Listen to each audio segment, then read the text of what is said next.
Okay, this vector session will be divided into two parts. Okay, the first part will be without line and planes, so it's just on your vectors concepts. So even if you already solved and got the answer, I still want you to listen to me because I'll be highlighting some key points so that these skills that you learn here, they can be transferable to other questions that you meet. Okay, so the first major exam skill you need is how to read questions and how to see what are the key points and information that you have so that you know how to approach the question. So question 1. Points A and B have position vectors A and B respectively, referred to as origin O. First, so prove that your Q is given by this chunk of equation. Prove that this is collinear with your A and B. So first, you look at the idea of collinear. What is your concept of collinear that you need? You need that the vectors, okay, so collinear points A, B, Q. So by right, if I take any 2 points and I form a vector, so for example, AQ, this is a vector.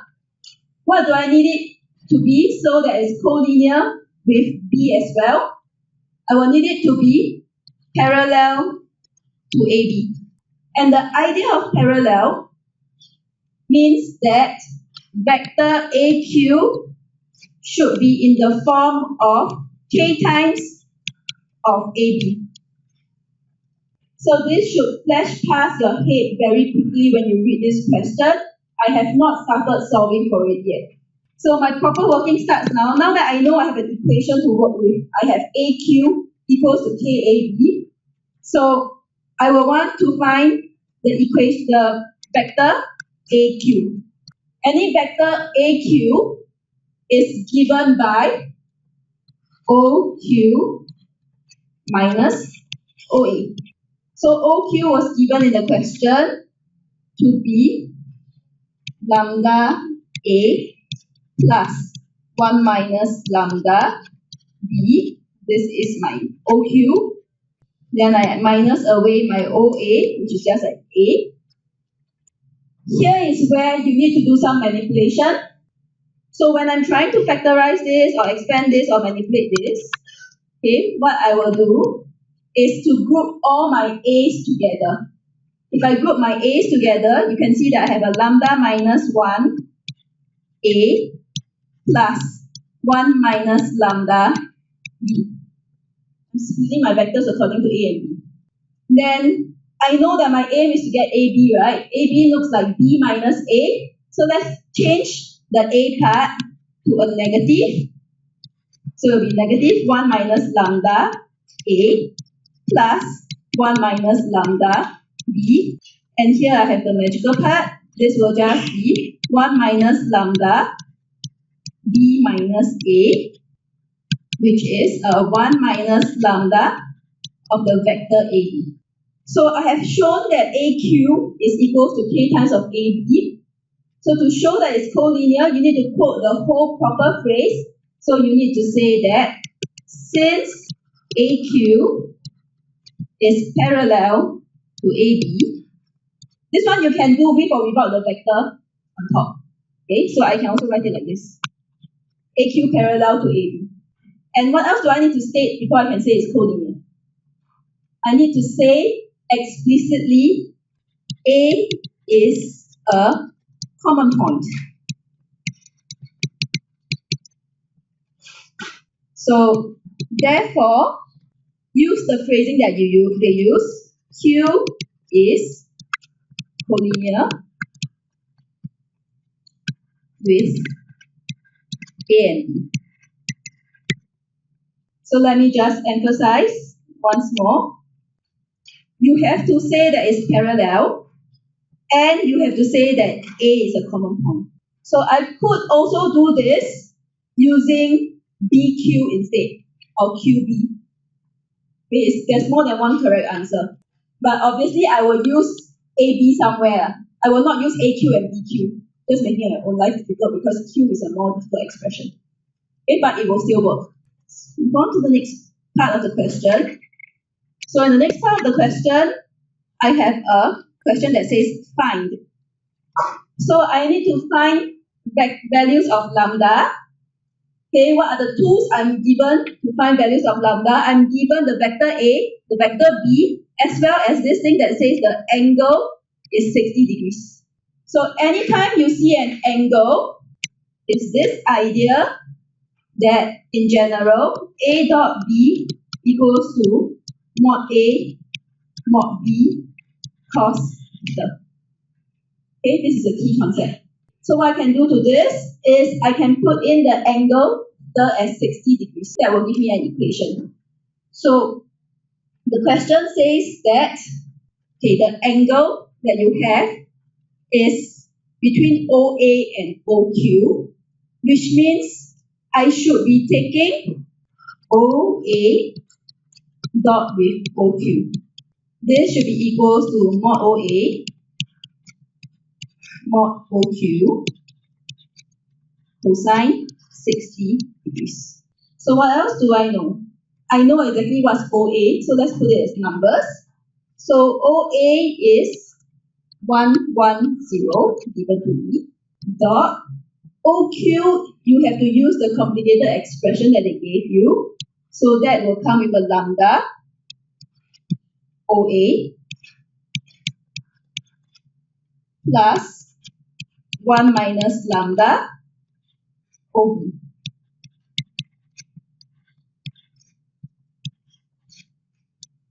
Then on the other side, you need to put the same things in your modulus. Please don't write like that. You see what I just wrote? Your modulus is not brackets. Your vectors need brackets. So make sure you have round brackets as well.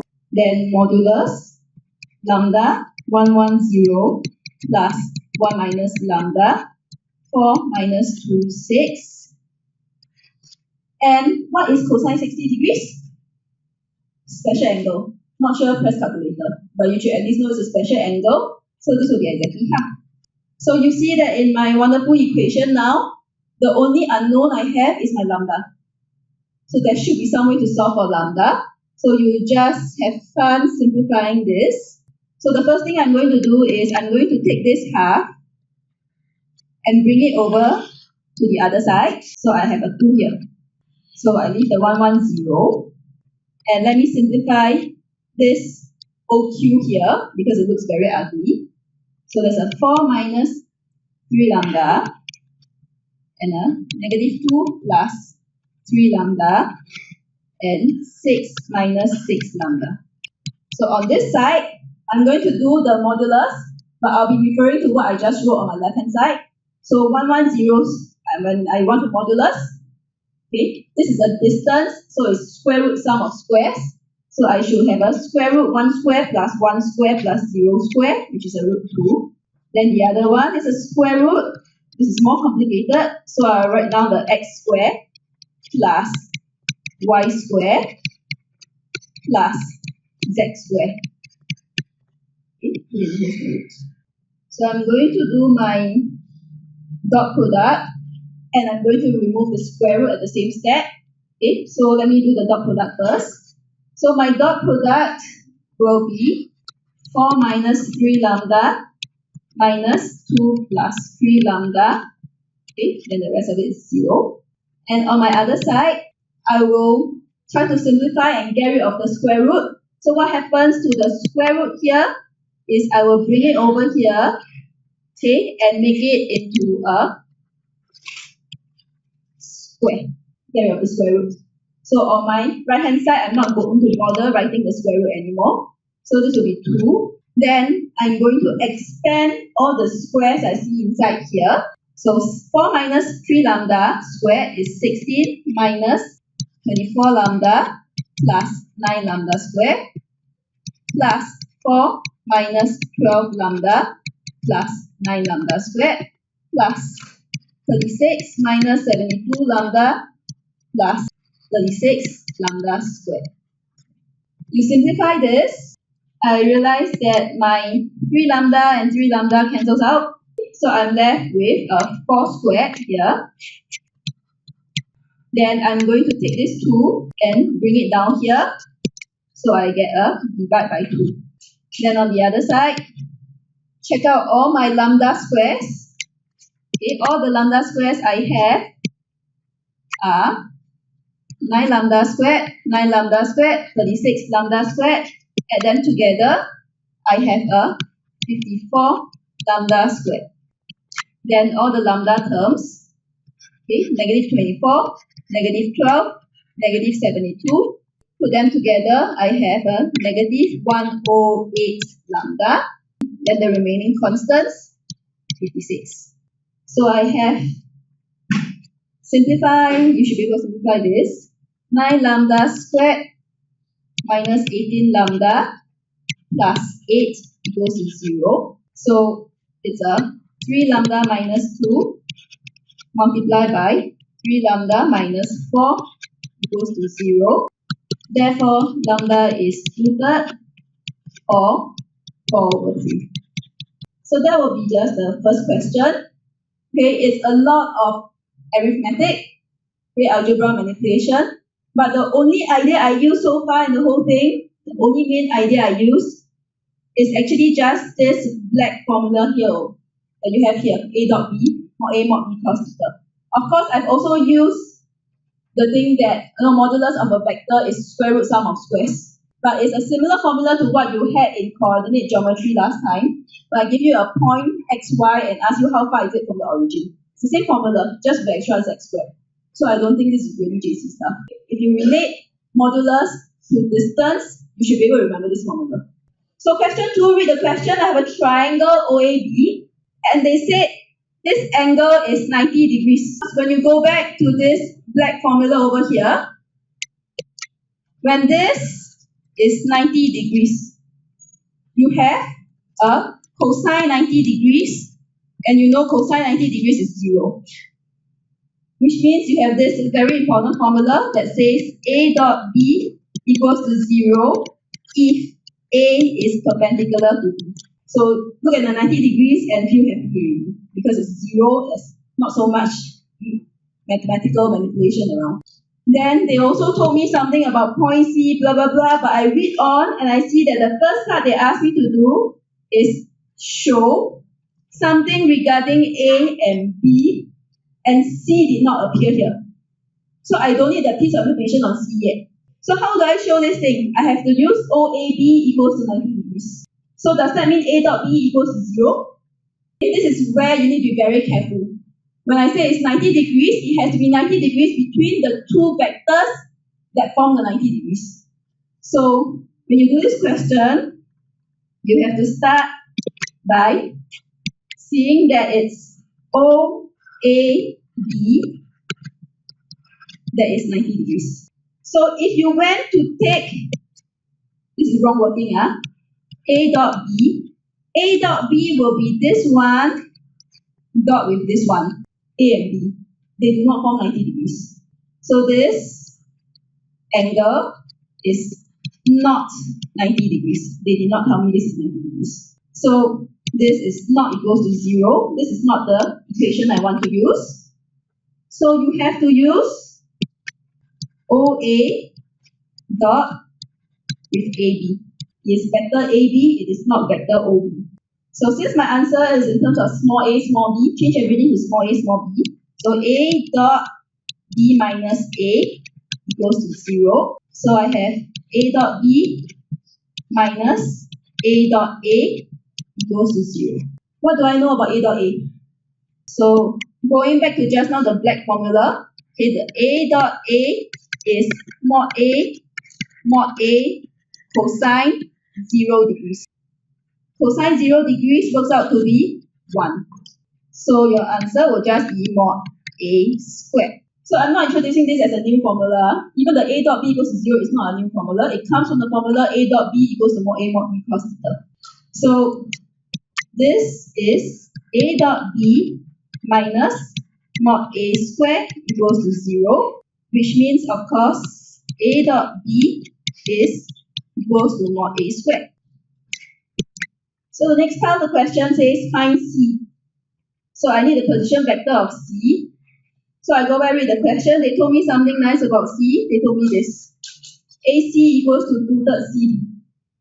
Okay, when I see an equation like that, okay, or they tell me C is on AB or whatnot, the idea that comes to mind should be ratio theorem.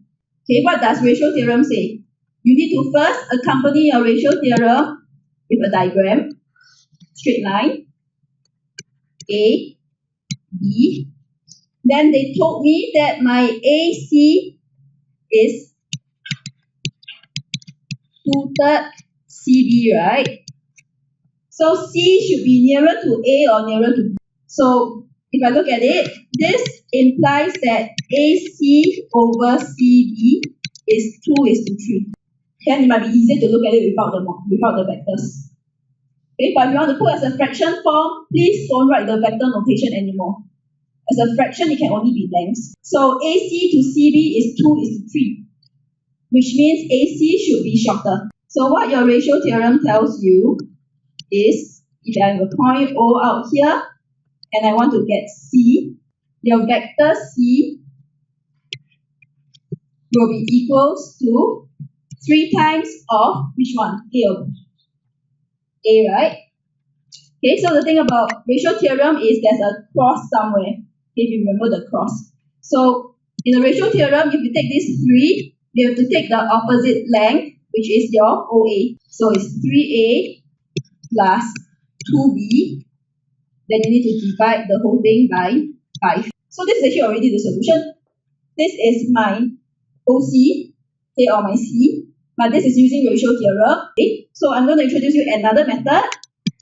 Given AC equals to 2/3 CB, all I know is that when I see AC, I can write it as C minus A. Then when I see CB, I can write it as B minus C. So now it just becomes rearrange and put C together. So 3 times of C minus A is 2 times of B minus C. So I have 5 C's in total equals to 2B plus 3A. I will end up with the exact same answer as my ratio theorem. Okay, and this way round, I don't have the stress of trying to check whether I put my ratio correctly. Okay, so if you realize that you tend to make mistakes with your ratio theorem and you tend to always write the 2 and the 3 the wrong way round or something, then maybe this method will be better. Okay, last part.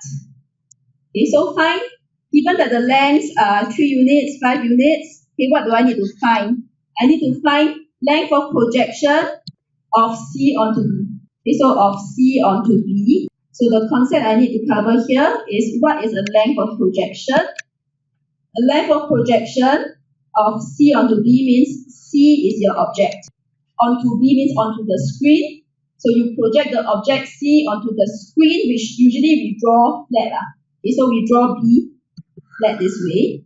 So when we do projection, you will always shine your light vertically down onto the screen, right? So onto your screen, can you see that it will form a shadow over here? So this shadow that you see over here will be your length of projection. It will be good to understand what the geometrical meaning is in case the question is very long-winded and there are a lot of parts to it. Then you can use existing answers that you had earlier. Okay, these are for more difficult questions. But for something like this, okay, a length of projection actually just comes with a very simple formula. Okay, length of projection will just be mod C dot B hat. Okay, the thing that takes the hat is always the screen. Okay, so onto B means B takes the hat. So you just need to be able to apply this formula. So using this, okay, my length of projection, let me just continue from here, will be mod, okay, C is this entire 2B plus 3A over 5. I need to dot it with B hat. So what is B hat? B hat is actually just B over modulus B. So I'm going to do something here. I'm going to take this 5, okay, and take this mod B and draw it all the way outside my product and outside the modulus. Okay, I can only do this if these are scalar numbers. So I have a 1 over 5 mod b.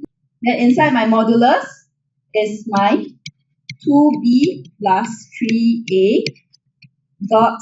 So the 5 1/5 can just come out, the 1 over mod b can just come out. So this is 1 over 5 mod b. Then you need to remember that your dot products and cross products are still products. You can still work with them normally. So the thing I'm going to work with them is I'm going to expand out my product. So when I multiply this out, this is 2b dot b plus 3a dot b. So this is 1 over 5 mod b. And inside here is a 2 b dot b. Just now we said a dot a is mod a square. So b dot b is mod b square. But what do I know about a dot b? In your part 1, we said a dot b is mod a square. This only happens for this question because they gave you something with 90 degrees. Okay, so actually this is 3 mod a square. So now I'm ready to put in all my numbers. They gave me all the lengths of a and b already. So this is mod b is 5 and mod a is 3. So this will just be an exact fraction, 77 over 25. Or if you prefer, you can see it in decimal. This decimal isn't rounded off, it's exactly 3.08. There's no trailing numbers behind. Okay. The last question is the most challenging one. Why is it challenging? It's challenging only because I'm not giving you numbers. I refuse to give you numbers. I give you a whole host of A1, A2, A3, B1, B2, B3. But the concepts are not any more difficult than just now. It's still the same concept. They said they really told me to consider the scalar product, so do a dot b, which means I'm going to use my favorite formula, a dot b is mod a mod b cos theta. Then prove this inequality. So let's just start with trying to, okay, straight away you try to do a dot b. So my favorite formula was, this is mod a mod b cosine theta. But they also told me that A, I'm supposed to write it as A1, A2, A3, and B as B1, B2, B3. So let's put it in. This is A1, A2, A3 dot B1, B2, B3. And this is the modulus of A1, A2, A3 and mod B1, B2, B3 cosine theta. So with a dot product, I can have A1B1 plus A2B2 plus A3B3. This is my left hand side. Then on my right hand side, I will get a square root x squared plus y squared plus z squared. Okay, so A1 squared plus A2 squared plus A3 squared for my A. And B1 squared plus B2 squared plus B3 squared and cosine theta. So as long as you tried something, you should reach something like this and you feel very proud of yourself because you look at the question, it looks very similar to the question already. Okay. So on the left hand side, they have A1, A2, A1B1 plus A2B2 plus A3B3, which is what you have on your left hand side, but now they have a square. You don't have a square yet. So I will just square both sides. So on squaring both sides, I will get exactly what I should have on my left hand side. And on my right hand side, I get something very similar, just that I have an extra cosine theta, which should be squared as well. So the only thing that is extra is this. And also, my sign here is still an equal sign. So you should be able to suspect what went on. There must be some inequality that has to do with my cosine squared. So cosine squared theta, what do I know about cosine theta? Any cosine theta, no matter what theta you give me, should be between -1 and 1. Okay, your sine curve, cosine curve. Which means if I square it, I should always get this thing is between 0 and 1. Because it's a fractional value between 1 and -1. After you square, it should still be a fractional value less than 1. And it should be positive. So because of this part is less than or equals to 1. So does it mean your left hand side is, this thing is bigger or this thing is bigger? So is x bigger or is y bigger? So for y, I'm going to multiply by some fraction value less than 1, which means for it to be equal, y must be a bigger value, right? So my y must be more than my x. So I can actually straight away conclude a1 b1 plus a2 b2 plus a3 b3 squared must be less than or equals to a1 squared plus a2 squared a3 squared times b1 squared plus b2 squared plus b3 squared. Shown. So again, no new concepts here like I promised. This is the same concept, it's still my a dot b. The only little trick here is your cosine beta, which is your secondary school knowledge. You already knew that it's between -1 and 1. It's just whether you can see that you need to apply it here. So you have to compare that, oh, at this certain stage, I have this step that's very close to the answer. The difference is I'm not supposed to have my cosine beta, and I'm supposed to have inequality sign. So you take 2 and 2 put together, you will know what to do. Okay, last question. So I have 3 vectors, P, Q, and R. They gave me this equation that looks very nasty. Then they said, find a linear relationship. What is linear relationship? Linear relationship means it can be multiplied by a linear factor. Meaning that I want P, Q, and R such that something is parallel to something. Something can be written as a K times of something. Okay, which is why you see in your answer key, I have this K. So a linear relationship is a bit like collinear. It's the same kind of terms. This one, I will just give you the answer. So I have P cross 3Q is equal to R cross 2P. Everything is in cross product. So if I'm thinking of parallel, in cross product, what does it mean? So you might want to know this. For cross product, if A cross A, two things that are parallel, what I'm supposed to get is mod A sine beta with an n hat. This was a formula. So if I add a modulus here, essentially what I can get rid of is I can get rid of the n hat. Okay, so I'll be left with mod A cross A is mod A sine beta. And actually I shouldn't be leaving it as beta, right? You know what the angle is, right? The angle between A and A itself should be 0 degrees. 0 degrees means this is 0. So something about your cross product is if I cross something that is parallel to itself, the angle of 0, I will actually get a 0 vector. So what I want to do here is to create a 0 vector. So I'm going to start by moving my terms all to one side. It goes to 0. And this 0, very important, you must put the squiggly below, because it's still a vector. Okay, it has to look like a column of 3 zeros. Okay, because everything is a cross product, it still comes with vectors. Then P cross 3Q, I'm going to do this, plus P cross 2R. Okay, what exactly happened? What I'm doing here is A cross B is the same as B cross A if I put a negative sign. Because A cross B is from A to B cross pointing upwards. But B cross A is from B to A and they'll be pointing downwards. So they are the same, just that they are in opposite direction. So I'm actually flipping here.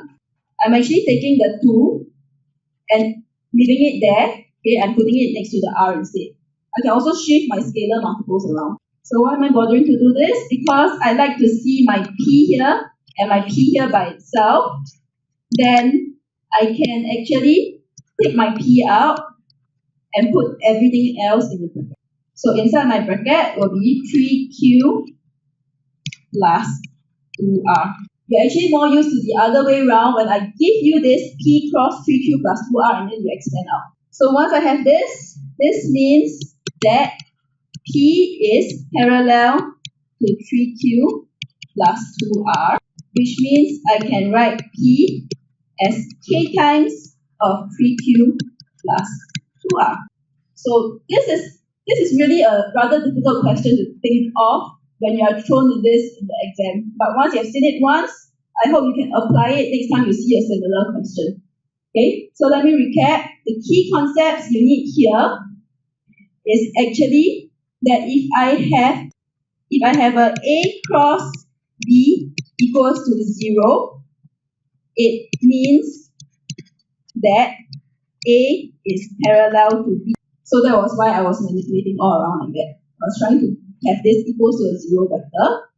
Then if I have it equals to A parallel to B, it means A can be written as K times tangent. Okay, we have already used this for colinear.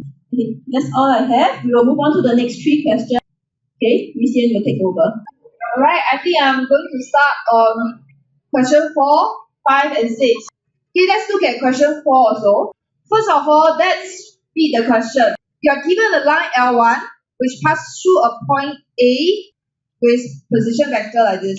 You are also told that it's parallel to negative 2i plus 4j minus k.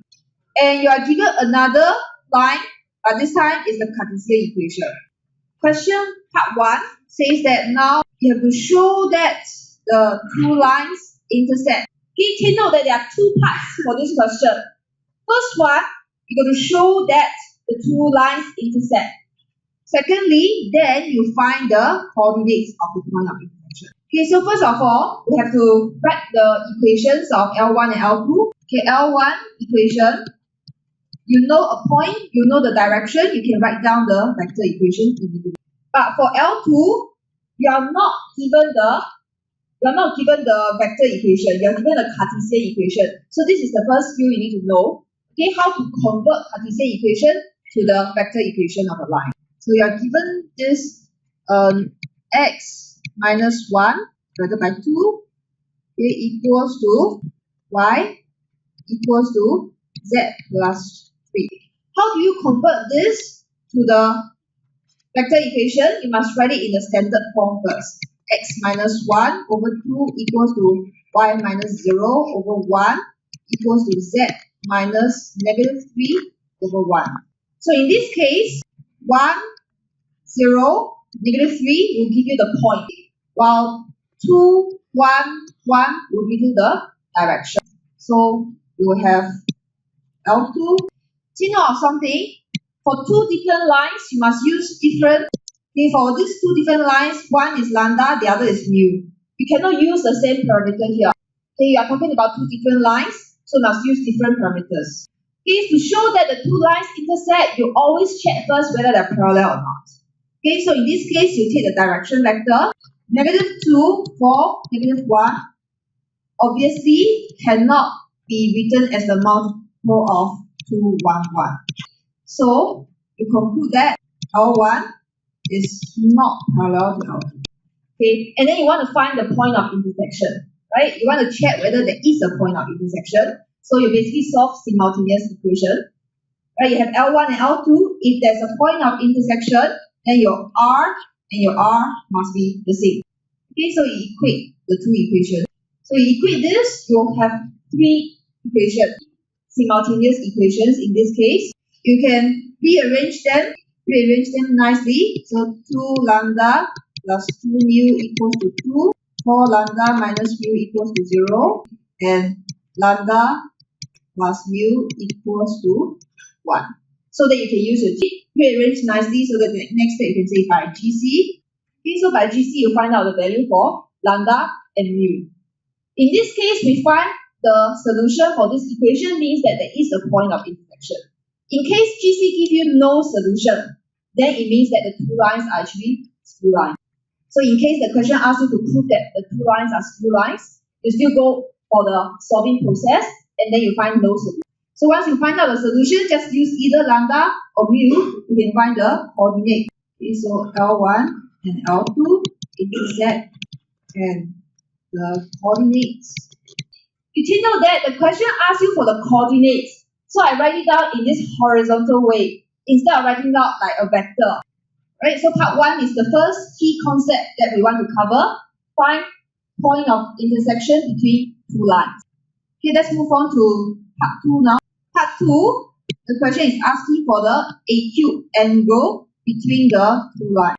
Okay, let's ignore the hence part first because the question asks for acute angle. Let's find out the angle first. Okay, first of all, if you're asking, the question asks you for angle, again you should remind yourself of this. A dot B equals to mod A mod B cosine theta.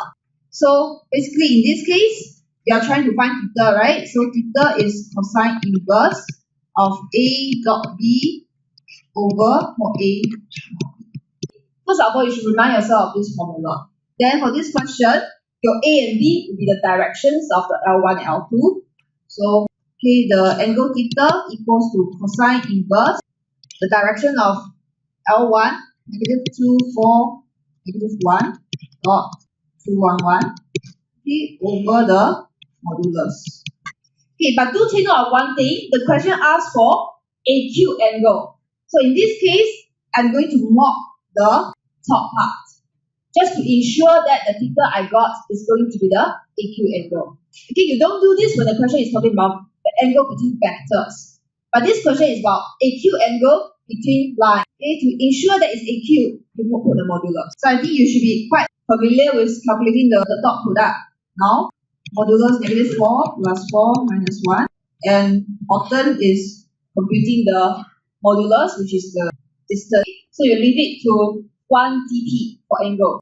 Okay, the similar concept here can be applied to find out angle between a line and a plane, also for two planes. So I'm going to go through a bit briefly on this part.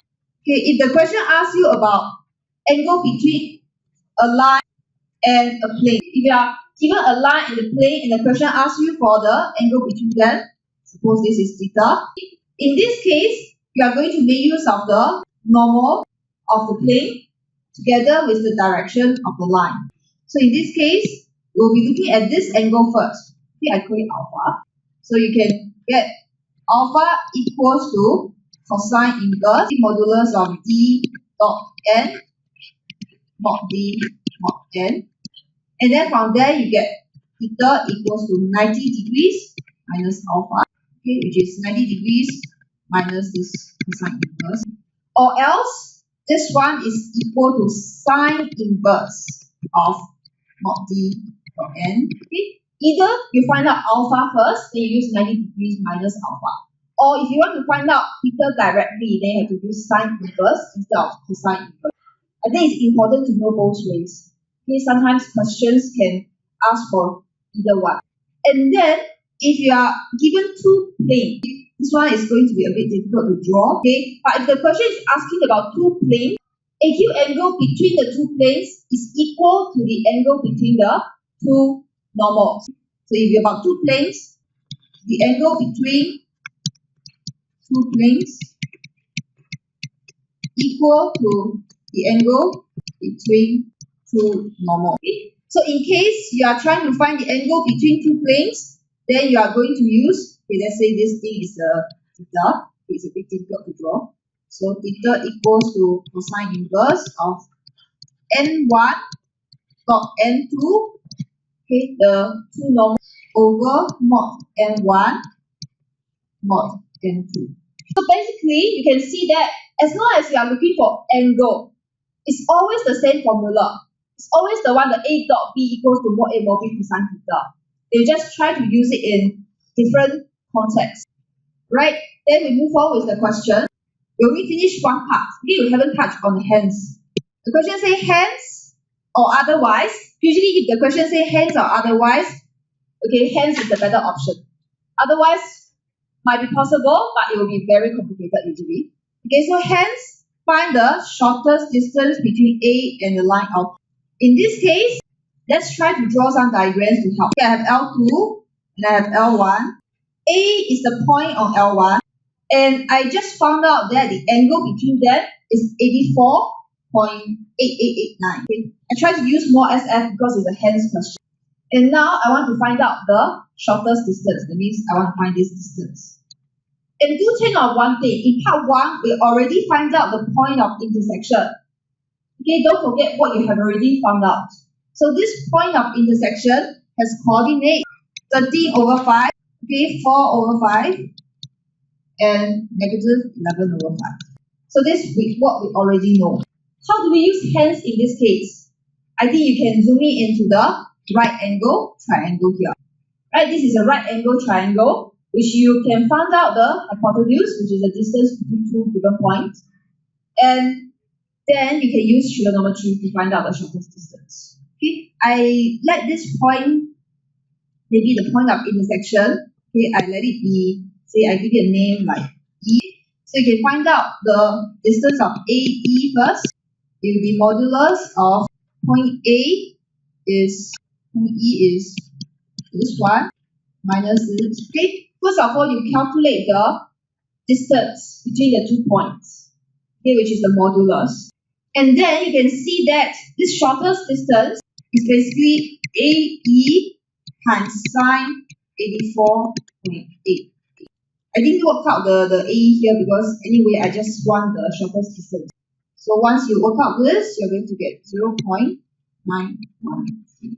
Okay, so do take note that if the question has already asked you to find out the angle between two lines, it can be quite useful for you to find out the shortest distance. Okay, you can make use of the angle and trigonometry to find out shortest distance later. Okay, for part 3, you are asked to find out the foot of perpendicular from A to L2. Okay, so this is another very important concept for the foot of perpendicular from a point to a line. So let me go through this process of finding foot of perpendicular. First of all, you should all know what is the meaning of foot of perpendicular. Okay, basically that means N is a point of L2 and AN is perpendicular to L2. So how do I find out the position vector of ON? First of all, since N is on L2, so I can make use of the line equation of L2 to represent ON. So ON equals to 1, 0, negative 3 plus mu 2, 1, 1 for some value of mu. For all the points that is on a line, its position vector can be represented by the line equation. That is the first key concept, right? And then from here, you can get AN. Okay, AN will be ON minus OA. What do you know about AN? You know that AN is perpendicular to L2, right? So just now we already went through that. Perpendicular means what? Some of these still go through A dot B equals to 0 if A and B are perpendicular. This is another thing that you need to know. A dot B equals to 0 if A is perpendicular to B. So in this case, AN is perpendicular to the line. So I can have AN dot the direction of the line equals to 0. Okay, the direction is 2, 1, 1. Since I have AN perpendicular to L2, I can have the dot product equals to 0. So this equation, now I have this equation that there's only one unknown, which is the mu. I can solve for mu. So you solve for mu is 5 over 6. And once you know the value of mu, you know what is ON. So this is the process of finding foot of perpendicular from a point to a line.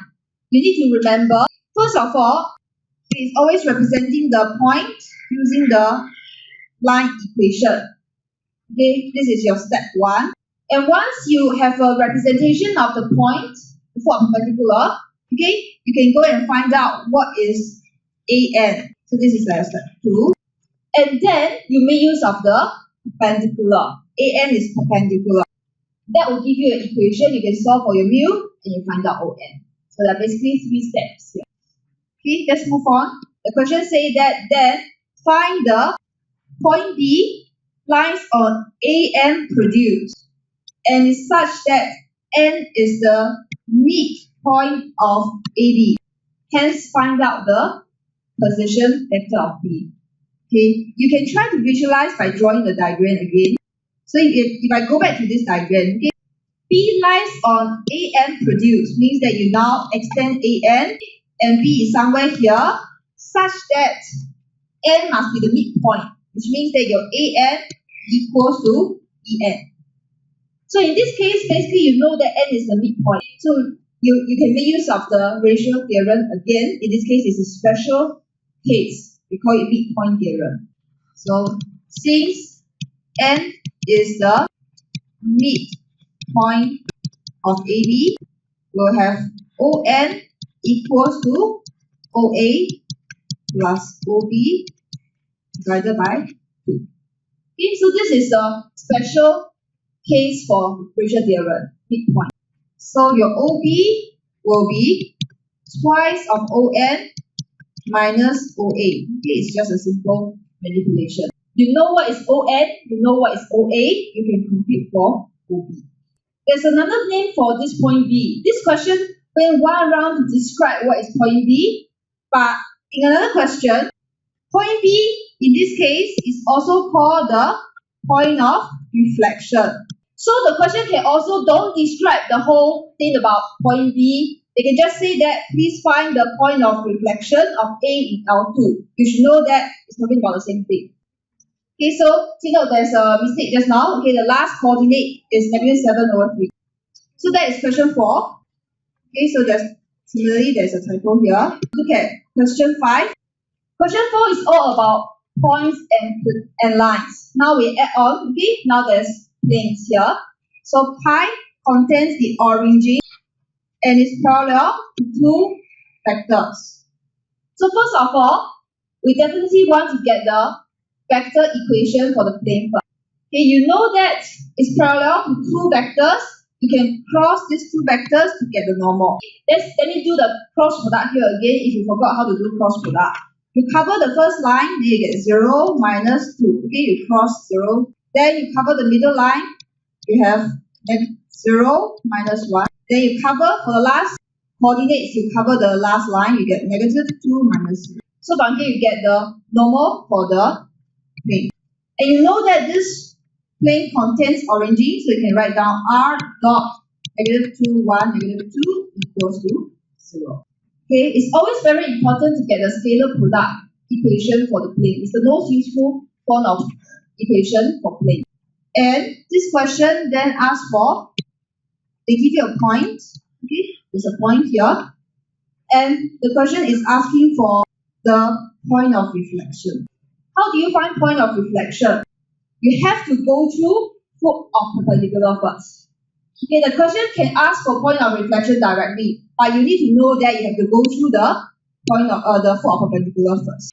So we have a plane pi, we have a point P, okay, then there's a point of reflection P prime. Okay, do take note that this foot of perpendicular, okay, we let it be n, is very important. We have to go through this point in order to find the reflection.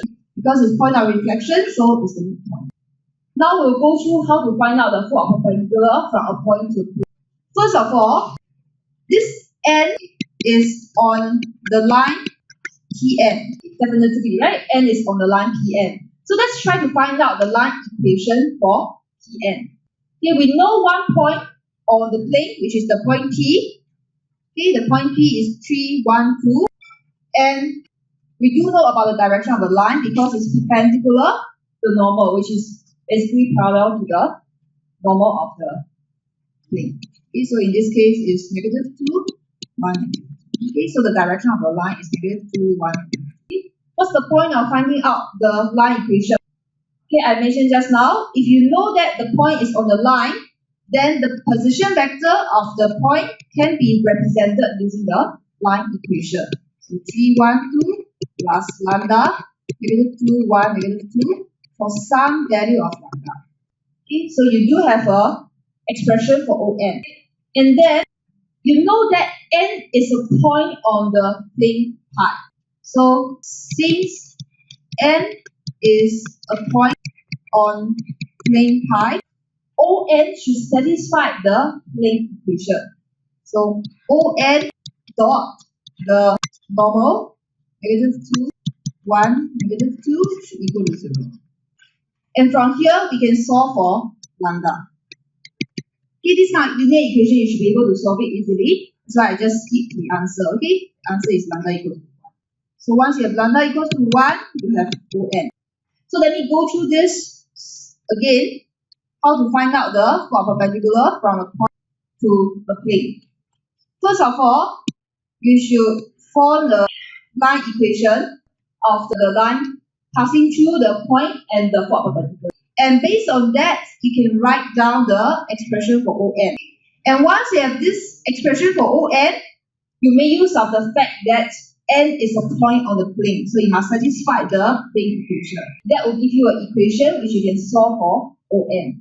So once you find out the four perpendicular already, you can use the similar concept, the midpoint theorem, to find out the point of reflection. So ON is the midpoint of OP and P prime. Here you can have OP prime equals to 2 times of ON minus OP. You get OP prime as -1, 3, -2. So this is another point of reflection. Okay, the point of reflection in a line and the point of reflection in a plane is a similar idea. Part 2, you are given another line passing through point P parallel to this direction. You are being asked for the position vector of the intersection between the line. Okay, so let's go through this. First of all, you always write down the line equation. So you are given the point, you are given the direction, you can write down the equation directly. And also, let's write down the equation of the plane here. So if you are solving for the point of intersection, basically again you can see that this R and this R must be the same R because we are talking about the same point. Okay, so substitute the line equation into the plane equation. Every time we are solving for points of intersection or line of intersection, it's equivalent of solving simultaneous equation. Okay, it's always about solving simultaneous equation. Again, it's a simple linear equation, so I'll just give you the answer. U equals to -1. Okay, substitute the new values inside the line equation. You will get the point of intersection is 2 to -1. Part 3, you are asking for the equation of the line of intersection this time. Line of intersection is very similar to the point of intersection, is related. So let's draw a diagram to illustrate this.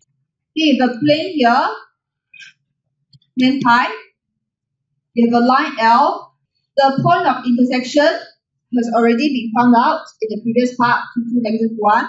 You are also given that the point P has a point of reflection, P prime. So in this case, if I'm looking for the line of intersection, you should see that the line of intersection will pass through the point of intersection as well as the point of reflection. Okay? So this one will be your L prime. Okay, that's how it's related to the previous part. So your part 3 is actually related to both your part 1 and your part 2. Point of reflection has already been found out in the previous part, -1, 3, -2. Okay, so from there, I know 2 points on the line, I can find out the direction.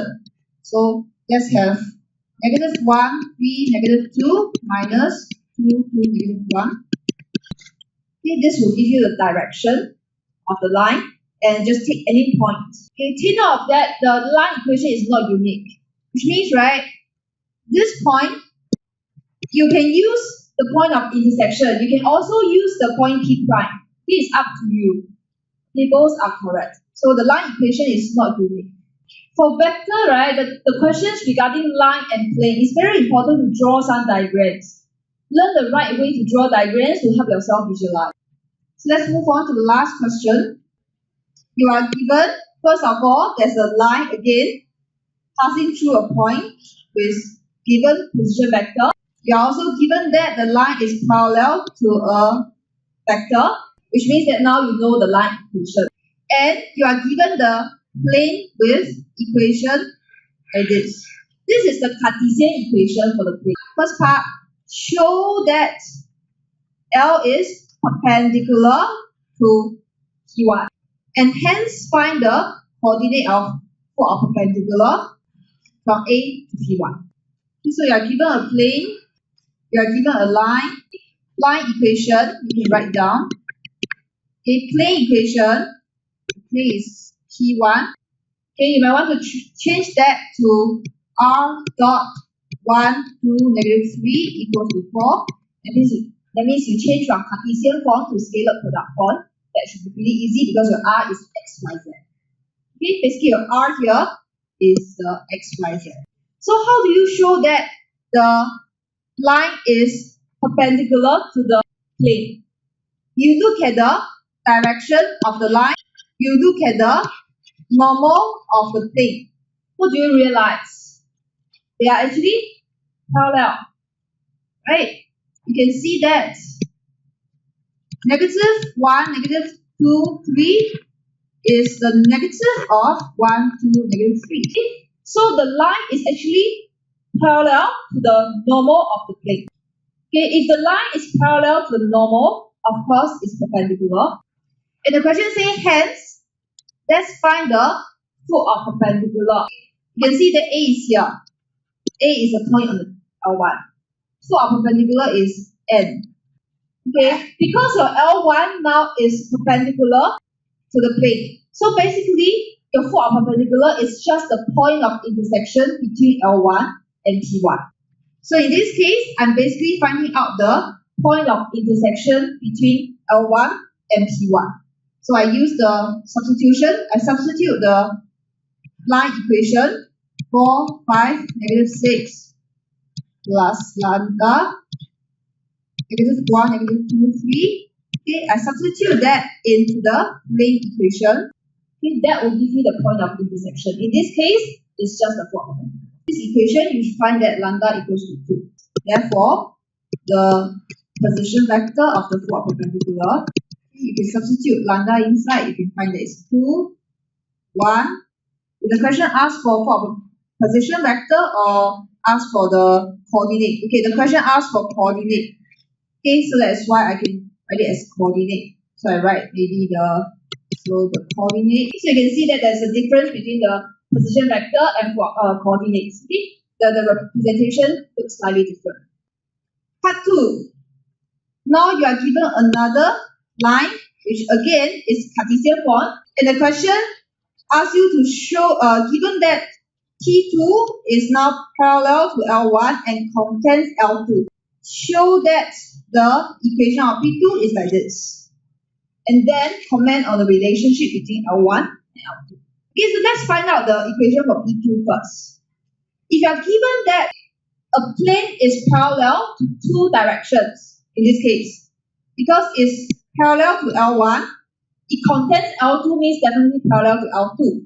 So you already know two directions parallel to the plane already. You can find out the normal by cross product on the two directions. So let's try to find out the direction for L2 first. Okay, L2. Again, you are given only the Cartesian. Change Cartesian form to the vector form. Let's say we are given x plus 1 equals to minus y equals to z minus 1. So you are given x plus 1 equals to minus y equals to z minus 1. Again, you want to change this to standard form first before you convert to vector. So x minus negative 1 over 1 equals to y minus 0 divided by negative 1 equals to z minus 1 over 1. Okay, once you change to this standard form, you can write down the line equation is negative 1, 0, 1 plus, let me use mu here, 1, negative 1, 1. Do take note of this conversion. It's very important because this is usually the first step of the question. If you get it wrong, the following parts will be wrong. So always double check you have done the correct conversion. So you know that T2 is parallel to L1 and T2 is also parallel to L2. So you can get the normal of T2 by cross the two directions. Okay, the direction of the two lines. So you have the L1, just now we have negative 1, negative 2, 3. Cross with 1, negative 1, 1. 1, 4, 3. Cross product is another place that you all will have common mistake. So how do we check that you have already done a cross product, right? You do the dot product. Negative 1, negative 2, 3, dot 1, 4, 3 will give you negative 1 minus 8 plus 9 equals to 0. Right, then you check another one. 1, negative 1, 1 dot 1, 4, 3 equals to 1 minus 4 plus 3 equals to 0. Again, okay, so if you can confirm that what you get resulting vector is perpendicular to both, then you are right. The cross product confirmed it. So in exam, this is one way you can avoid careless mistake. Right, so I have the P2 equation R dot 1, 4, 3 equals to your plane P2 contains L2. So the point on L2 is also on the plane P2. So this is a point on L2 is also a point on P2 because P2 contains L2. So once you have the scalar product form, you can change to Cartesian form. So your R is basically XYZ dot 1, 4, 3 equal to 2, which means X plus 4Y plus 3Z equal to 8. So let's now try to visualize the relationship between L1 and L2. Your L2 is from P2. Your L1 is given to be parallel to P2. Okay, so your L1, L2 confirm cannot intersect already. They are on different planes. But whether they are parallel or not, we have to check. Okay, so let's check the direction. So -1, -2, 3 is not a multiple of 1, -1, 1. So you can conclude that L1 is not parallel to L2. And hence, your L1 and L2 are skew lines. Not parallel, not intersect, they must be skew lines. Part 3, now you are given that they intersect at L3. Find the vector equation of the line. So this one is just by GC. You already have the two equations, two Cartesian equations. T1 is x plus 2y minus 3z equals to 4. T2, you have x plus 4y plus 3z equals to 2. So you just need to key this into your GC. As I say, intersection is always simultaneous equation. So you key into your GC, by GC, you can have the line equation, okay, for L3. So this one is very simple. It's all GC's work. Last part, you are given three planes that the third plane looks like this, very complicated, and you are given that they have no common point. And the question says what you can say about alpha and beta.